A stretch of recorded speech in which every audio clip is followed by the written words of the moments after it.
Assalamualaikum warahmatullahi wabarakatuh. Di sini kami kelompok 5 ingin mempresentasikan tugas ekonomi tentang studi kelayakan bisnis air minum dalam kemasan PDAM Kabupaten Kulon Progo. Di sini telah disusun oleh saya sendiri, Dimas Dinanda Arya Sasinaga, kedua ada Galih Aditya, ketiga Alfian Ardiatama, 4 Leo Lamut Cinambela, 5 Adityawan. Studi kelayakan proyek adalah penelitian tentang dapat tidaknya suatu proyek, biasanya merupakan proyek investasi, dilaksanakan dengan berhasil. Terdapat beberapa pihak yang berkepentingan dengan studi kelayakan, yaitu investor sangat berkepentingan dengan prospek usaha atau tingkat keuntungan yang diharapkan dari investasi tersebut dengan resikonya ke depan. Kreditur atau bank berharap agar dana yang dipinjamkan dapat dikembalikan tepat pada waktunya, yang meliputi bunga dan angsuran pokok pinjaman. Ketiga, pemerintah berkepentingan dengan proyek karena untuk perekonomian nasional. Beberapa kriteria yang dapat dijadikan aspek penilaian meliputi: 1. Aspek pasar, yaitu mencakup produk yang akan dipasarkan, peluang pasar, permintaan dan penawaran, harga, segmentasi pasar, pasar sasaran, ukuran pasar, perkembangan pasar, struktur pasar, dan strategi pesaing. Kedua, aspek teknik produksi atau operasi, meliputi lokasi, gedung bangunan, mesin dan peralatan, bahan baku dan penolong tenaga kerja, metode produksi, lokasi dan layout pabrik atau tempat usaha. Aspek manajemen yang ketiga, meliputi organisasi, aspek pengolahan, aspek tenaga kerja, aspek kepemilikan, aspek yuridis, aspek lingkungan, dan sebagainya. Aspek yuridis dan lingkungan perlu menjadi bahan analisis sebab perusahaan harus mendapat pengakuan dari berbagai pihak dan harus ramah lingkungan. Yang keempat, aspek keuangan atau finansial, meliputi sumber dana, penggunaan dana, proyeksi biaya, proyeksi pendapatan, proyeksi keuntungan, dan proyeksi aliran kas atau cash flow. Kebutuhan proyeknya ada lokasi operasi, lokasi usaha AMDK PDAM Kabupaten Kulon Progo adalah di Celereng, tepatnya di Desa Sendang Sari, Kecamatan Pengasih, Kabupaten Kulon Progo, yang berjarak kurang dari 5 km dari Kota Wates ke arah utara. Lokasi ini berupa perbukitan yang di bawahnya mengalir mata air jernih yang telah dimanfaatkan PDAM. Lokasi ini dipilih karena tempatnya yang dekat dengan sumber bahan baku, yaitu air bersih yang siap diolah untuk AMDK. Yang kedua ada volume operasi. Rencana operasi AMDK PDAM Kabupaten Kulon Progo disesuaikan dengan tahapan dalam penyerapan pasar. Kapasitas mesin mampu memproduksi 1.000 liter per jam dalam satu hari. Mesin bekerja selama 7 jam. 1 bulan bekerja selama 20 hari. 1 tahun bekerja selama 12 bulan. Dan 1 cup atau gelas berisi 240 ml. Namun perhitungan biaya produksi 1 gelas AMDK diasumsikan berisi 250 ml dengan pertimbangan ada nilai kehilangan air sebesar 10 ml. Selanjutnya rencana kapasitas produksi dalam 1 tahun sebesar 1.680.000 liter per tahun atau 1.680.000.000 mililiter per tahun atau 6.720.000 cup per tahun. Mesin dan peralatan. Mesin yang digunakan untuk memproduksi AMDK PDAM Kabupaten Kulon Progo berupa seperangkat alat senilai 117.500.000 yang meliputi 1 instalasi tanpa menggunakan RO senilai 50 juta. Kedua, mesin pengolahan AMDK senilai 60 juta. Ketiga, setting gambar dengan 2 warna senilai 2.500.000. Yang keempat, kode expired senilai 5 juta. Ada bahan baku air bersih sebagai bahan baku AMDK disuplai dari PDAM Kabupaten Kulon Progo yang berasal dari mata air Cilereng. Ada tenaga kerja juga. Dalam operasinya AMDK PDAM Kabupaten Kulon Progo akan menggunakan 3 orang tenaga kerja untuk ditempatkan di bagian produksi atau operasi, pemasaran, dan sopir. Setiap tenaga kerja akan digaji sesuai dengan upah minimal regional yaitu 900.000 per bulan. Investasi termasuk dalam aspek bagi investor atau industri AMDK merupakan salah satu primadona pilihan investasi karena 1. Proses pengolahannya tidak terlalu rumit dan teknologinya mudah diperoleh. Investasinya tidak terlalu besar, apalagi dengan semakin banyaknya perusahaan-perusahaan lokal yang mampu membuat mesin-mesin pengolahan AMDK dengan kualitas internasional. Prospek pasarnya sangat menjanjikan. Di tingkat eceran AMDK menguasai 67% pangsa pasar minuman. Pangsa selebihnya dikuasai minuman serbuk siap saji 11,75% dan minuman berkarbonasi senilai 10,42%. Saat ini bisnis AMDK banyak dilirik perusahaan asing karena pasarnya yang masih terbuka lebar. Selain itu, industri AMDK juga menyumbang devisa dengan masuk ke berbagai negara seperti Singapura, Portugal, Timur Timur, Jepang, Malaysia, dan Hong Kong. Namun demikian, Indonesia juga mengimpor produk AMDK dari Prancis, Malaysia, dan Singapura. Namun berbagai permasalahan juga muncul berkaitan dengan produksi AMDK ini seperti dalam perlabelan, di mana belum semua produk AMDK ini memenuhi standar sanitasi yang baik dalam proses produksinya. Sekian dari saya, akan dilanjutkan oleh Gary. Terima kasih. Baik, saya Gali Aditya akan melanjutkan presentasi dari Saudara Dimas Dwinanda Riesta, yaitu membahas studi kelayakan bisnis telur asin H organik, yaitu studi kelayakan bisnis. Proyek investasi pada umumnya membutuhkan dana yang tidak sedikit dan berpengaruh bagi perusahaan dalam jangka waktu yang panjang. Karena itu perlu dilakukan studi kelayakan bisnis agar dana yang telah diinvestasikan tidak terbuang percuma. Menurut Afrudin O dan Rusmana F 2020, bahwa organisasi akan berusaha untuk meningkatkan kemampuannya menyelenggarakan semua fungsi organisasi dengan tingkat efisiensi dan efektivitas yang tinggi. Perwujudan situasi demikian, setiap organisasi menghadapi berbagai tantangan internal yang tidak kalah pentingnya dengan berbagai tantangan yang sifatnya eksternal. Studi kelayakan bisnis dapat diartikan sebagai penelitian tentang akan didirikan atau perluasan suatu proyek guna mengetahui apakah layak atau tidaknya proyek tersebut dilaksanakan atau menguntungkan. Studi kelayakan bisnis bila dilakukan secara profesional akan dapat berperan penting dalam proses pengambilan keputusan investasi. Ada 5 tujuan dari studi kelayakan bisnis, yaitu 1. Menghindari resiko kerugian. Untuk mengatasi resiko kerugian di masa yang akan datang, karena di masa yang akan datang ada semacam kondisi ketidakpastian. Kondisi ini ada yang dapat diramalkan akan terjadi atau memang dengan sendirinya terjadi tanpa dapat diramalkan. Dalam hal ini, fungsi studi kelayakan adalah untuk meminimalkan risiko yang tidak kita inginkan. Baik risiko yang akan dapat dikendalikan maupun yang tidak dapat dikendalikan. Lanjut, Tip. Kedua, memudahkan perencanaan. Perancangan meliputi beberapa jumlah dana yang diperlukan, kapan usaha akan dijalankan, di mana lokasi proyek akan dibangun, siapa-siapa yang akan melaksanakannya, berapa besar keuntungan yang akan diperoleh, serta bagaimana mengawasi jika terjadi penyimpangan. Poin ketiga, memudahkan pelaksanaan pekerjaan. Dengan adanya berbagai rencana yang sudah disusun akan sangat memudahkan pelaksanaan bisnis. Para pelaksana yang mengerjakan bisnis tersebut telah memiliki pedoman yang harus dikerjakan. Kemudian pengerjaan usaha dapat dilakukan secara sistematik sehingga tepat sasaran dan sesuai dengan rencana yang sudah disusun. Rencana yang sudah disusun dijadikan acuan dalam mengerjakan setiap tahap yang sudah direncanakan. Poin keempat yaitu memudahkan pengawasan.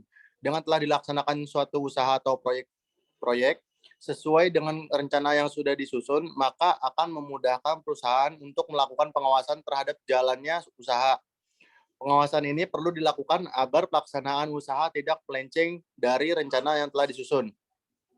Poin kelima, memudahkan pengendalian.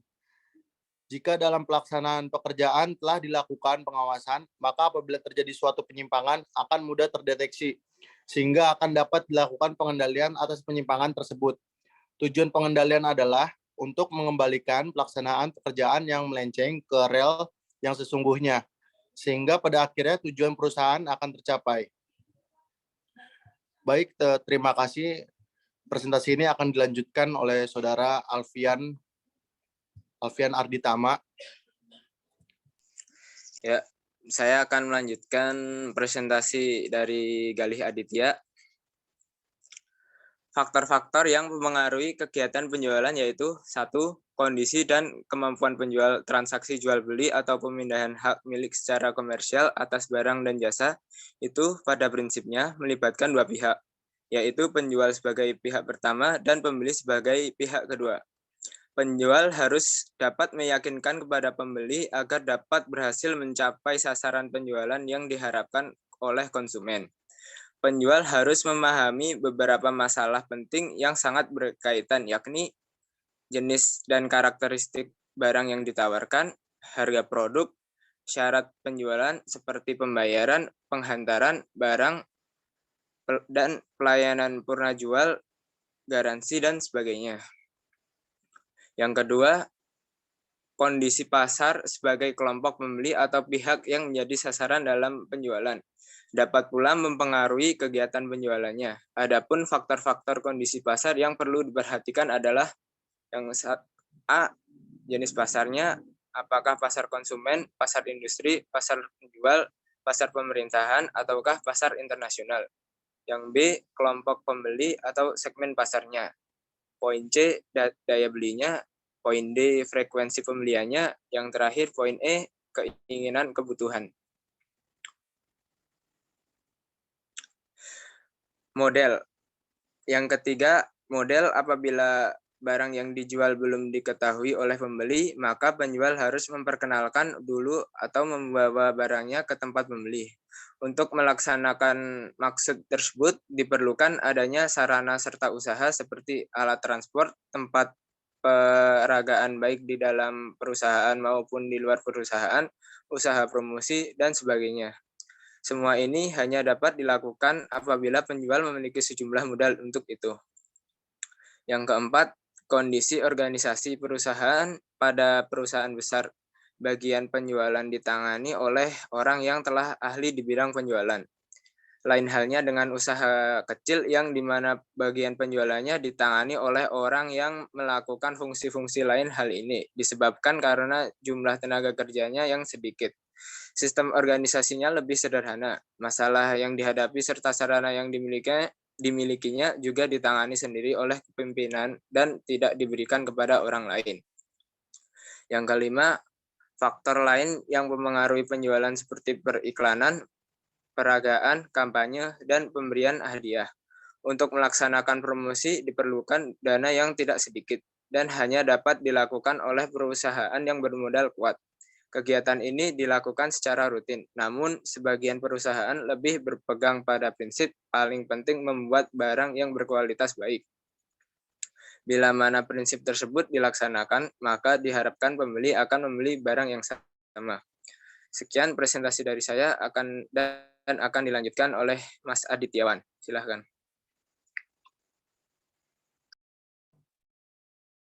Ya, saya akan melanjutkan presentasi dari Alfian Adriatama. Di sini ada kebutuhan proyek. Yang pertama ada modal, lokasi produksi, bahan baku, tenaga kerja, peralatan dan mesin untuk pembuatan. Investasi termasuk dalam aspek berdasarkan data yang diketahui dan modal kerja operasional tahun 2010 selama 2 tahun, 9 bulan, 3 hari, atau kurang dari masa investasi selama 5 tahun. Maka pengembangan usaha ini layak berdasarkan metode penilaian payback period. Jika proyek dilaksanakan, maka akan menghasilkan laba sebesar 2,74 kali lipat dari investasi yang ditanamkan. Dari hasil perhitungan diketahui bahwa PI lebih besar dari 1, sehingga usaha ini layak atau menghasilkan limbah yang dapat membahayakan masyarakat sekitar, sehingga aman bagi lingkungan. Hal ini menambah nilai positif dan pencitraan bagi perusahaan di mata masyarakat. Dengan adanya perizinan dan instansi terkait, maka akan menambah poin tersendiri bagi perusahaan, sehingga menambah kepercayaan masyarakat terhadap perusahaan serta dapat mempermudah akses dalam mendapatkan dana dari lembaga keuangan sangat terbuka lebar untuk memperoleh tambahan modal usaha. Next, Mas.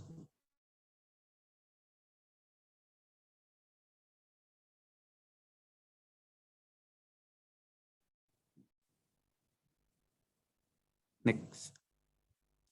Analisis kelayakan bisnis usaha teh Papua Veronica Aimdalina. Studi kelayakan bisnis meningkatnya jumlah penyakit jantung, kolesterol, dan diabetes menjadi perhatian dunia. Pada tahun 2013, jumlah penderita diabetes di seluruh dunia 382 juta penderita dan diprediksi 590 juta orang di tahun 2035. Wild et al. 2004. Berdasarkan data American Diabetes Association pada 2013, penderita diabetes di Indonesia telah mencapai 14,7 juta dan diprediksi meningkat menjadi 21,26 juta orang. Pada tahun 2035, American Diabetes Association 2013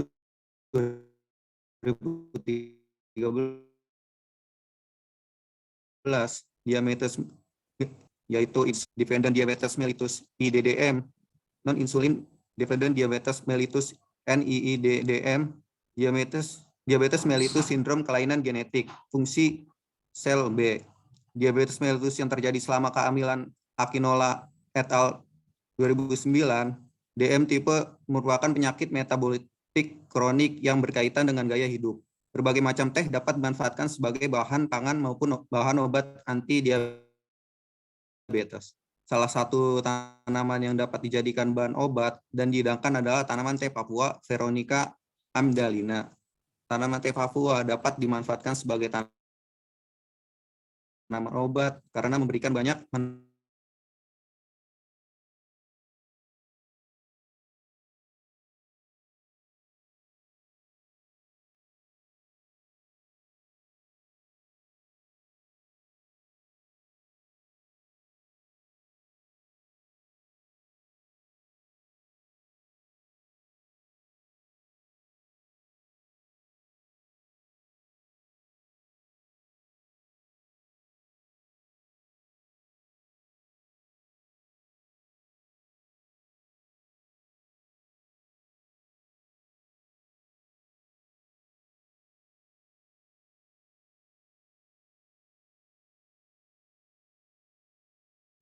Untuk selanjutnya akan dilanjuti oleh Leo. Ya, saya akan melanjutkan aspek-aspek kelayakan bisnis. Aspek yang diamati adalah aspek pasar, aspek pemasaran, aspek teknik dan teknologi, aspek organisasi dan manajemen, aspek keuangan yang diukur meliputi net present value atau NPF, internal rate of return atau IRR, net benefit cost ratio atau net B/C, dan payback period PBB. Secara teori, hasil penelitian ini menambahkan informasi terhadap perkembangan ilmu berkenaan dengan ilmu manajemen keuangan dan strategi bisnis. Secara analisis, finansial dan non-finansial mengembangkan usaha teh Papua layak dikembangkan. Teh Papua mempunyai keunggulan dari sisi manfaatnya terhadap kesehatan. Kedepan usaha-usaha di bidang kesehatan akan lebih banyak diminati mengingat kesehatan akan menjadi perhatian penting banyak pihak. Oleh karena itu, implikasi strategi pengembangan usaha ke depan bahwa pelaku usaha teh Papua perlu lebih menonjol promosi dari sisi apa keunggulan teh Papua dibandingkan teh yang lain untuk menunjuk kesehatan. Karena disitulah nilai yang lebih bisa diangkat untuk meningkatkan kelayakan usaha teh Papua ke depan. Kebutuhan proyeknya: 1. Ada modal, 2. Bahan baku, 3. Peralatan, 4. Tenaga kerja, dan 5. Lokasi produksi. Lanjut. Investasi. Investasi adalah suatu istilah dengan beberapa pengertian yang terhubungan dengan keuangan dan ekonomi yang berkaitan dengan akumulasi suatu bentuk aktivitas dengan suatu harapan. Investasi disebut merupakan penanaman modal. Penanaman modal artinya menanamkan sejumlah dana atau modal dalam suatu waktu tertentu dengan mengharapkan pengembalian investasi yang disertai tingkat keuntungan yang diharapkan di masa mendatang. Ada 4 faktor penting yang harus dipertimbangkan dalam melakukan investasi, yaitu modal, tingkat pengembalian, tingkat risiko dan arus dana, yaitu seberupa cepat dana dalam bentuk uang kas secara fisik yang dapat ditarik dari modal yang sudah disetor.